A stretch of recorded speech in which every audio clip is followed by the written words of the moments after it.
Dito ko na rin pala hinugasan iring aking nakuwang at ako maging sariwa at ito ay hindi malanta sapagkat malayo ang bahay namin sa aking pinagkuhaan. At ako'y madaan pa din sa pantayin, ako'y mahanap malamang na niyog na panggata. Awan naman ng Diyos, ako'y nakakita ng ating agata na niyog. Sapagkat itong ating pako na kinuha ay talaga namang kaisarap kat. Lalo na kapag may tuyo at isdang tulingan. At talaga naman paparami ang iyong kain yan.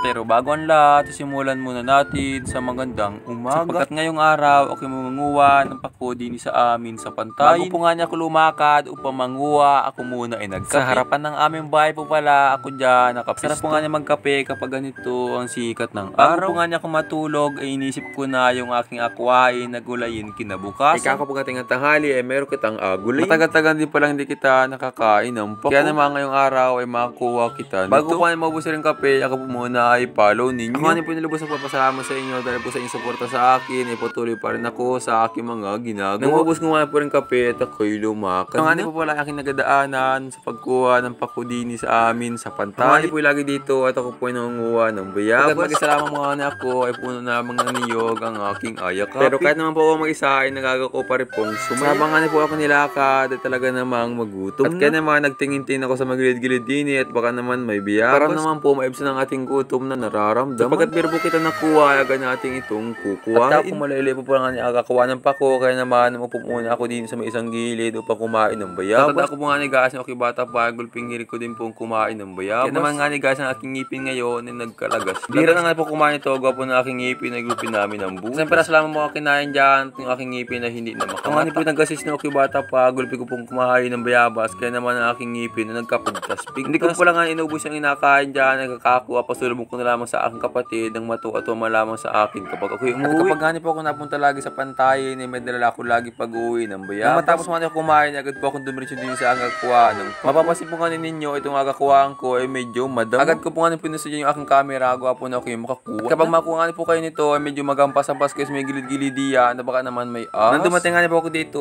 ay may meron po akong naabutan, gawa po ng madami din po ang nakuha nito, kaya naman naunahan ko na sila. Mabuti nga po at meron pa nito, gawa po sobrang iting ng panahon, ito rin po ay natutuloy. Minsan nga po kapag kinakuha dito ay may naabutan akong karabaw na nakatali. Kaya naman kung ano na lang mga gulay aking nadadala pag ako'y umuwi. At kapag sa probinsya nga po, magpunta ka lang sa mga gilid ng sapa, gilid ng bundok, ay makuha ka mga gulay hindi. At agad ng gulay lamang po nga talaga may ibsan ng pananghalian kapag ay masipag lamang din sa probinsya. Isa rin nga po itong gawain upang makatulong sa ating magulang para sila ay makaluan sa kanilang mga gawain. At matutuwa ng mga aking magulang nito kapag umuwi dahil meron silang gulayin sa kanilang harapan. Lagi po nga ako napunta ng bundok upang mga mga gulay dahil po din sa aming probinsya ay libre lamang. Natutuwa nga po ako magulang sa akin dahil po ako pag napunta ng bundok ay lagi may laman ng aming lamisa ng mga gulay. Kapag napunta nga po ng bundok sa nila nanay tatay, ako ay nasa. Talaga naman kapag pupunta ka ng bundok ay marami kang dala pag-uwi ng mga gulay. Isa rin po lang ito sa aking ginagawa kapag okay, walang pasok sa school, ito naman ang aking ginagawa din sa bundok. Maging masaya ka lamang nga po sa bawat araw, sa bawat oras, sa lagi po nakatuon sa iyo. Medyo marami rin naman po aking nakuha dyan, kako ay pwede na. At kako samahan lang po natin ng pag-iingat palagi sa araw-araw nating ginagawa. Hello guys!